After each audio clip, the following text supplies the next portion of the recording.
वालेकुम एवरीवन, कैसे हैं आप सब? क्योंकि कितना प्लस आप खैरियत से होंगे। और मैं हूं शगुफ्ता अली और वोकेशनल विंग सदर में आपको वेलकम करते हैं। सो आज हम कैनवा के अंदर गो थ्रू करेंगे किस तरीके से आप अपने टेक्स्ट को टाइपराइटर के अंदर कन्वर्ट कर सकते हैं। ठीक है, सो स्टार्ट करते हैं अपने लेक्चर को।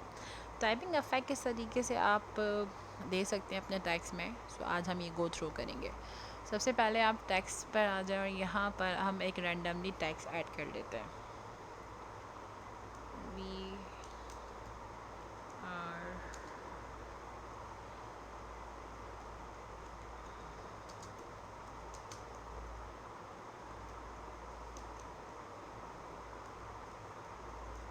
सो यहाँ मैंने एक रैंडमली टेक्स्ट राइट डाउन कर लिया है और अब मैं इसको टाइप राइटिंग या टाइपिंग इफेक्ट गो थ्रू करवा देती हूँ। ठीक है, सो आप एनिमेट पे क्लिक करेंगे और यहाँ पर आपके पास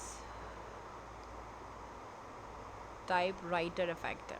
ठीक है, now you can see easily, बहुत ही आसानी से आप कैनवा के अंदर टाइपिंग इफेक्ट को क्रिएट कर सकते हैं। Now you can see the result is it. अच्छा, यहाँ पर स्पीड बढ़ानी तो भी आप स्पीड को कम और ज़्यादा ये बहुत ही आसानी से कर सकते हैं।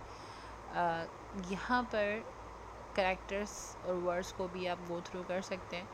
So we have so many styles. So I hope typing effect आपको क्लियर हो गया होगा। सो वीडियो को लाइक करना, चैनल को सब्सक्राइब करना मत भूलिएगा। अपना बहुत सारा ख्याल रखिएगा। अल्लाह हाफ़िज़।